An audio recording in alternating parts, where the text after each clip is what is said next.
back squat 200 kg, dips 100 kg, c'était mes objectifs de cette année 2025. Objectif que je devais remplir dans le meilleur des mondes d'ici septembre. On est en septembre et cet objectif n'est absolument pas atteint. C'est un échec. Mais un échec qui m'a fait quand même beaucoup progresser et je savais que c'était des objectifs quand même très ambitieux. Et c'est pas plus mal qu'ils l'ont été. Parce que du coup, ça m'a vraiment permis de me bouger le cul et de m'investir vraiment à 100%. J'aime beaucoup me donner un objectif, mais avec une deadline. C'est très important, parce que ça t'oblige à être très productif, à tout de suite mettre les moyens en place, et à mettre les choses en place pour que ça fonctionne et qu'on puisse atteindre cet objectif-là sous une deadline. Et donc là, c'était 200 kg back squat et 100 kg dips. Je partais de 70 kg dips et 160 kg back squat. Au final, j'ai atteint 185 kg back squat et 75 kg dips. Dips qui n'était pas énorme, mais j'avais une grosse problématique à l'épaule droite qui chauffait énormément sur l'exercice. J'ai dû faire un gros travail de fond pour que ça se soit réglé, chose qui est réglée. Je sens absolument plus rien sur les dips, je me sens très bien, donc franchement c'est vachement cool.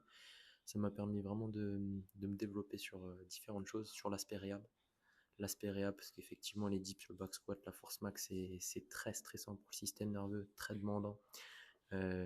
C'est deux exercices à la base qui sont très coûteux pour moi, que ce soit mécaniquement, que ce soit par rapport au système nerveux, par rapport au fait que le corps vienne se réveiller en termes de douleur.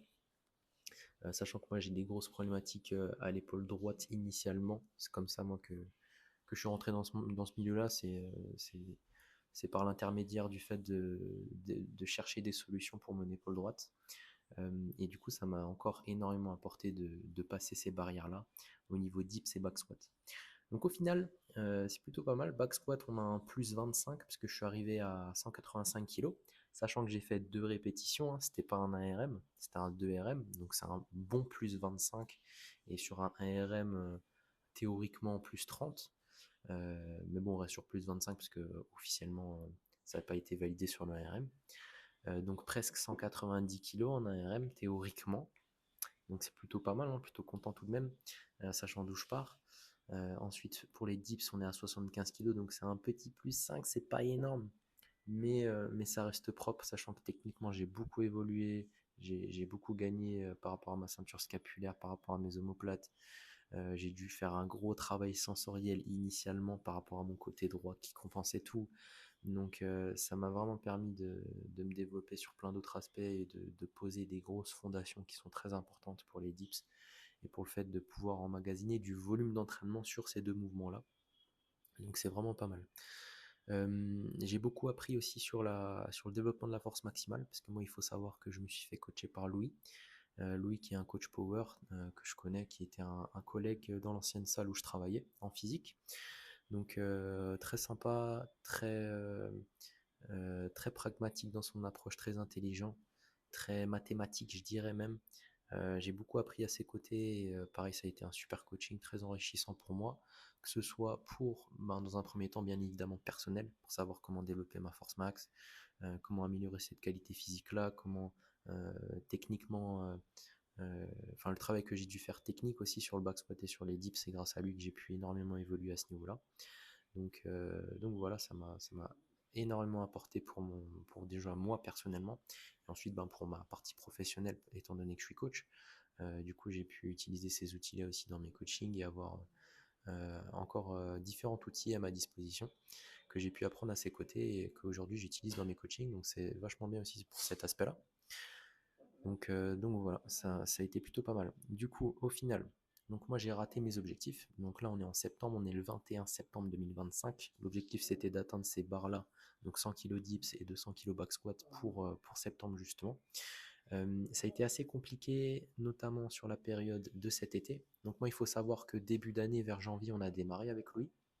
Ensuite, il y a une période d'adaptation, je dirais à peu près 3 4 mois, pour que je puisse du coup déjà régler ces problématiques liées à mon épaule droite pour les dips, où ça se réveillait toujours au niveau de la coiffe des rotateurs.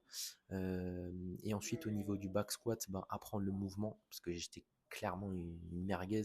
Et il faut savoir aussi que 3 mois avant, j'avais la cheville qui gonflait pour rien qu'au repos, parce que j'avais des grosses problématiques sensorielles sur la cheville gauche qui faisaient que j'avais des micro-frottements et du coup micro-déchirures et donc liquide synovial qui s'installait dans cette région-là de manière anormale. Euh, donc ça a été aussi des grosses problématiques que j'ai dû régler. Donc sur 3-4 mois, j'ai fait un gros travail moi de mon côté sur ces deux aspects-là, parce que Louis s'occupait essentiellement et principalement de la programmation d'entraînement pour le développement de la force max, mais pas pour la partie sensorielle rehab. Du coup, la partie sensorielle rehab, c'était aussi très coûteux, c'était demandant. Fallait que je m'intéresse, que je développe des compétences à ce niveau-là pour régler mes problématiques, chose que j'ai faite du coup. Mais sauf que ça a duré, ben, ça prend le temps que ça doit durer, ça a pris 3-4 mois, le temps que je me sente vraiment bien sur les dips et back squats, donc jusqu'à à peu près avril 2025. Ensuite, d'avril 2025 à juin 2025, ça a été une explosion en termes de performance. J'ai progressé de ouf parce que du coup niveau sensoriel, etc., je me sentais bien, techniquement je me sentais bien, et j'ai pu enfin emmagasiner du bon volume d'entraînement sur ces deux mouvements-là. Donc c'est là où rapidement en juin je suis allé chercher les deux reps à 185 et la rep à 75 en dips. Donc très bonne période, et ensuite ça m'a flingué ma progression, mais du coup il y a eu les vacances, il y a eu juillet, août, donc période de vacances pour juillet, donc pratiquement tout juillet, moi je suis parti en Belgique, et je suis parti à Zanzibar en Afrique, donc j'ai pas pu m'entraîner, et puis la force max c'est de la récurrence. Dès que tu te stops, tu perds de la force. Le système nerveux très vite il redescend. Et, techniquement aussi tu redescends assez vite, et dès que tu as des petites périodes d'arrêt, même si c'est une semaine, 2 semaines, ça te tape et ça te bloque dans la progression. Donc j'ai essayé de limiter la casse un maximum. Ensuite, il y a eu la période août qui était très demandante professionnellement parce que, ben, merci à vous, hein, mais vous m'avez vraiment fait pour la plupart confiance. Il y a beaucoup de nouveaux sportifs qui ont intégré le programme, donc mon accompagnement, et chose qui est vraiment géniale. Moi, il faut savoir que mm, mes objectifs professionnels, ils passeront avant tout le temps. Moi, je suis vraiment passionné par ce que je fais, et la partie professionnelle, c'est vraiment ce qui m'épanouit le plus. Donc, bien évidemment que ça passe avant mes entraînements, et cette période août, elle a été assez compliquée à ce niveau-là aussi. J'ai pas su concilier les deux, sport et professionnel, et ben, le sport il est passé à la trappe. J'ai privilégié la partie professionnelle. Donc voilà, choix que j'ai fait et puis que j'assume, hein, tant pis. Et du coup, donc cette période d'août aussi a été assez compliquée, assez stressante aussi, parce qu'il y a eu beaucoup de choses sur la partie professionnelle. Il y a eu une restructuration de la société, il y a eu beaucoup de nouveaux arrivants que j'ai dû gérer, donc très demandant, très stressant. Préparation de la période septembre aussi pour la rentrée. Donc ça a été assez demandant. Donc qui dit stress au niveau de la partie professionnelle, ben, qui dit surcharge au niveau du stress, et donc niveau récupération, au niveau entraînement, ben, tout de suite, hein, le back squat et dip, ça va taper. Donc j'ai essayé de limiter la casse un maximum. Au final, on arrive sur le dernier cycle pour septembre. Donc je décide de tout donner cette dernière période, au moins de repasser les barres que j'avais déjà passées. Et chose que j'ai faite, donc j'ai fait une dernière séance il y a à peu près une semaine ou deux, où du coup j'ai pu repasser 70 en dips, où j'ai failli m'évanouir. C'était assez marrant. Et ensuite 180 kg dips en ARM, donc voilà, des petites barres qui sont validées, où je sais que même en situation de stress, avec une récup de merde, et où je me sens pas bien, je dors pas et tout, j'arrive à quand même maintenir ces charges. Donc voilà, j'ai pas atteint les objectifs, j'ai pas réussi à plus progresser que ce que j'avais fait en mai et juin, mais on reste assez content, et on prend ce qu'il y a à prendre. Du coup voilà, donc maintenant septembre c'est passé, l'objectif est atteint. Enfin, l'objectif n'est pas atteint, mais la période a été, bah, j'ai atteint la deadline, je veux dire. Du coup là j'arrête complètement les dips, j'arrête complètement le back squat, tout simplement parce qu'il y a un nouvel objectif qui arrive, et c'est pour mai-juin environ, qui est un objectif Irox en duo que je vais faire avec ma copine. Donc c'est une de ses idées. Moi à la base je suis pas trop fan de ça, mais voilà, on est un couple, et puis on vit la vie à deux, donc pas de souci, moi j'y vais, et puis c'est un objectif sportif, donc moi ça me convient, il n'y a pas de souci, même si à la base je suis pas trop fan. Maintenant le problème c'est que elle a pas un objectif très compétitif. Elle veut juste qu'on le fasse en couple, une petite prépa avant pour histoire de dire qu'on a fait une petite prépa, etc. Sauf que moi ça me convient pas. Moi Moi, si je me lance un challenge, c'est pour me tabasser. Du coup, ce que je vais faire, je sais pas si elle va regarder cette vidéo, du coup, c'est entre nous, j'imagine. Mais je vais faire l'objectif Aerox avec elle en duo. Où voilà, c'est le petit truc tranquille, on le fait pas en pro, parce qu'apparemment il y a différentes catégories. Nous, on le fait en mode chill. Du coup, je le fais avec elle tranquille, on fait un petit voyage, un petit week-end et on se met bien. Ensuite, je le fais. Et moi, en parallèle, je vais quand même me fixer un objectif de le faire en solo, où cette fois-ci, je vais essayer de me challenger en termes de niveau. Et c'est pour ça que là, septembre, je voulais tout de suite me mettre dedans. Comme ça, je dispose d'à peu près 8 mois à peu près de prépa, donc on sera plutôt pas mal. Ça me permet quand même d'atteindre un niveau, je pense, intermédiaire qui sera plutôt pas mal. Du coup, toute ma prépa elle est orientée autour de l'aérox. Donc là, je reprends progressivement les efforts cardiovasculaires, chose que j'ai complètement oublié avec la force max. Du coup, c'est assez demandant là, c'est une épreuve.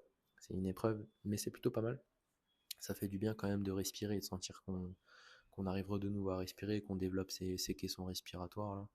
J'ai beaucoup travaillé ça d'ailleurs, le caisson respiratoire au niveau thoracique et le fait de vraiment faire des efforts cardiovasculaires, je sens que ça permet de pousser encore plus le truc, donc c'est vraiment pas mal. Mais du coup voilà. Du coup, je sais que j'avais fait beaucoup de stories sur les dips et les back squats, donc voici la raison qui fait que je n'en poste plus, tout simplement parce que j'ai arrêté. J'en pratique encore des fois au poids de corps, mais vraiment pour faire de l'endurance et pour l'intégrer dans mes séances aerox, donc c'est plus du tout le même type d'effort, même si je pratique le même exercice. Et sinon, voilà pourquoi il y aura beaucoup de stories de moi en train de faire du cardio, courir, des wall balls, etc. Tout simplement parce qu'il y a cet objectif aerox, je l'ai bien en tête, et j'ai pas encore un objectif clair, concret. Donc c'est-à-dire un objectif de temps et un objectif de niveau que je veux avoir le jour J, le jour de l'aerox. Mais là, ça va arriver là, ces prochaines semaines, le temps que je mette tout en place. Une fois que cet objectif il est mis en place, ben, je vais mettre en place une programmation d'entraînement. Je pense pas que je vais me faire suivre comme j'ai fait pour la Force Max. La Force Max, c'était vraiment un milieu que je connais pas du tout et je voulais vraiment découvrir ça et le vivre en tant que coaché, avec un coach, etc. Donc, choix que j'ai fait. Là, j'ai pas forcément cette envie-là, donc je pense que je vais rester seul et que je vais m'amuser à me faire une prépa moi-même, me coacher moi-même. En tout cas, programmer, faire ce travail de programmation moi-même. Et puis voilà, on est parti, tout simplement. Donc, let's go.